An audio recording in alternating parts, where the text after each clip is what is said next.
Look at the letters on a screen. Look at the words printed on the page of a book. To the modern mind, these shapes are entirely abstract. They are sterile, lifeless geometries. A circle, a cross, a jagged line. We are taught from childhood that the alphabet is simply a phonetic tool, a mechanism for recording sound. But this is the greatest illusion of the modern world.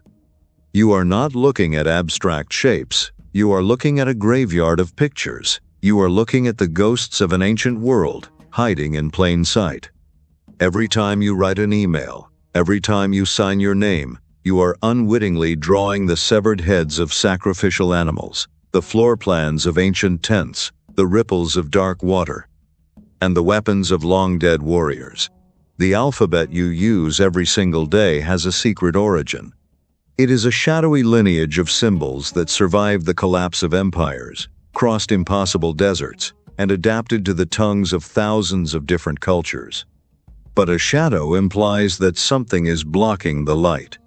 In the journey from the ancient past to the modern keyboard, things were deliberately hidden. Symbols were erased. Nuances were violently carved out of human consciousness. Welcome back to History's Deep. Today, we leave the physical monuments of stone and explore the ultimate monument of the human mind. We will trace the shadow history of writing. From the turquoise mines of antiquity to the rigid lines of Latin and the sacred flow of Arabic, prepare to see the invisible architecture of your own thoughts. To find the true origin of our alphabet, we do not look to the grand palaces of the Egyptian pharaohs, nor do we look to the sprawling ziggurats of Mesopotamia. The greatest cognitive revolution in human history did not come from the elite. It came from the dust. It came from the exhausted, sun-baked workers laboring on the absolute fringes of the civilized world. The year is approximately 1850 BC. The location is Serabit el-Qadim, a brutal, unforgiving plateau in the Sinai Peninsula. Here, Canaanite laborers were brought in to mine turquoise for the Egyptian elite. Every day, these workers saw the walls of the Egyptian temples covered in hundreds of complex, magical hieroglyphs. The Egyptian writing system was a nightmare of complexity, hundreds of symbols representing ideas, syllables, and divine concepts. It took a lifetime for a scribe to master. But the Canaanite miners did something incredibly subversive. They looked at the sacred Egyptian pictures and stripped them of their magic. They didn't care about the complex religious meanings. They just needed a quick, dirty way to record their own language. So, they took the Egyptian drawing of an ox head, which they called Aleph. But instead of using it to mean ox, they used it to represent just the very first sound of that word, A. They took the Egyptian drawing of a house which they called Bet. They used it only for the sound B. The drawing of water, Mem, became M. This was the spark, the alphabetic principle. By assigning one single sound to one simple picture, they reduced a massive, elitist system of thousands of characters down to just 22 simple shapes. It was a hack, a brilliant, working-class shortcut, and it was about to burn across the ancient world like wildfire. For centuries, this crude, simplified alphabet remained in the shadows, scratched onto rocks and pottery by nomads and miners. But then, the Bronze Age collapsed. The great, bureaucratic empires that hoarded the complex writing systems of cuneiform and hieroglyphs burned to the ground. In the ashes of that global cataclysm, a new power rose on the eastern shores of the Mediterranean, the Phoenicians. The Phoenicians were the ultimate maritime merchants. They did not build massive territorial empires. They built networks. They traded cedar wood, glass, and a rare, wildly expensive purple dye extracted from sea snails. But the most valuable commodity they exported was completely invisible. It was the alphabet. A merchant on a rocking ship does not have the time to carve 300 clay wedges to record a shipment of grain. They need speed. They need efficiency.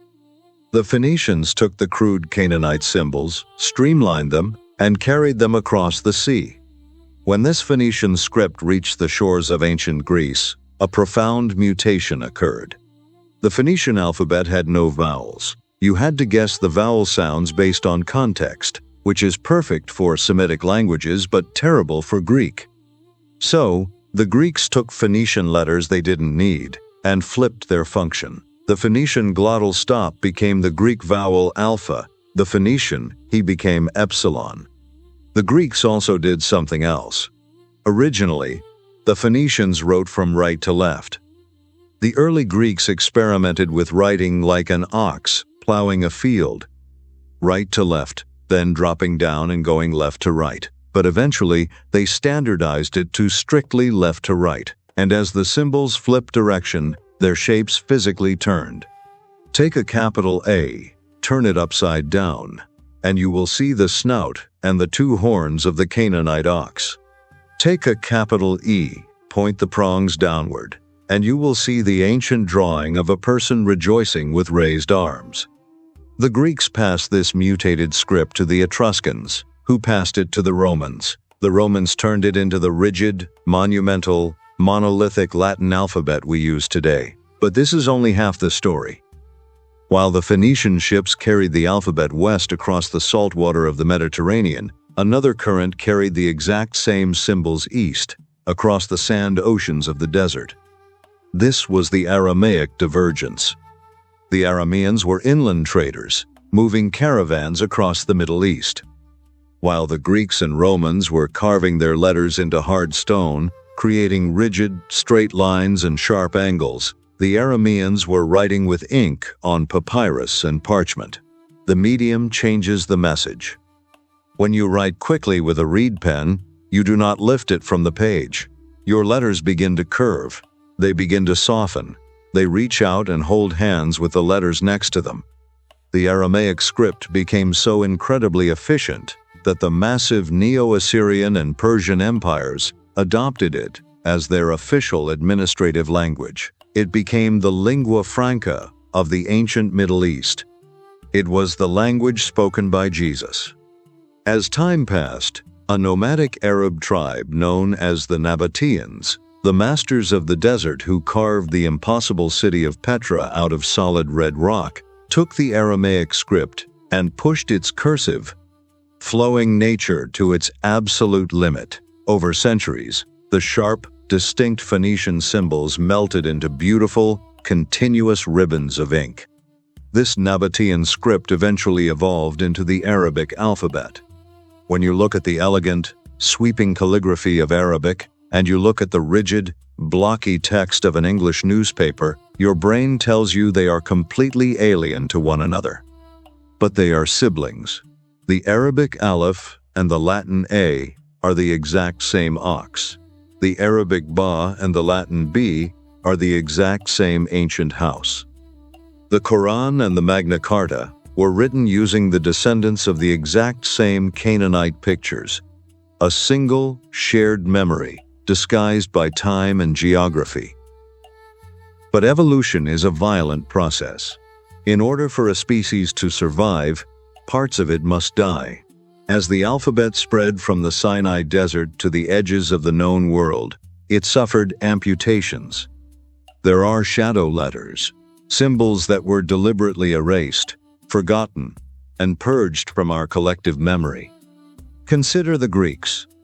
When they adapted the Phoenician alphabet, there were certain sounds they simply couldn't process, or symbols that became redundant as their empire standardized. There was the digamma, a letter that looked like an F but sounded like a W. As the Greek dialects shifted, the W sound fell out of fashion. The digamma was stripped from the alphabet, leaving behind only a numerical ghost. There was san and kopa, ancient letters that were aggressively hunted down and replaced as Athens forced its specific spelling rules onto the rest of Greece. Further north in Europe, the Anglo-Saxons used a runic alphabet before the Latin script dominated them. They had a letter called Thorn, a single symbol representing the DHS sound. They had win, representing the W sound. But when the printing press was invented on the European continent, The imported metal typefaces didn't have these Old English runes. Rather than cast new metal, the printers simply erased the ancient symbols. They replaced Thorn with the, or sometimes ye, which is why you see fake historical signs reading Ye Old Tavern instead of the Old Tavern. This is the shadow history of writing. Standardization is often framed as progress, as a triumph of civilization. But standardization is also a mechanism of empire. When a state decides how a language must be written, it decides how a people are allowed to think. Nuance is sacrificed for administrative efficiency. The lost symbols are the casualties of cognitive empires. We have spent our entire lives trapped inside this invisible architecture. We are taught to look at the letters, but we are never taught to look through them. We believe that writing is what separates us from the primitive past. We believe that typed text is the ultimate expression of modern, rational, detached logic. But the truth is far more haunting. The alphabet is not an escape from the ancient world. It is the ultimate preservation of it. When you type a message on your glowing glass screen, you are not using abstract logic. You are manipulating a 4,000-year-old pantheon of animal totems, ancient weapons, and natural elements. You are throwing the same symbols that an exhausted Canaanite miner scratched into a dark cave wall. You are tracing the ink of a Phoenician merchant charting the stars. You are drawing dead gods.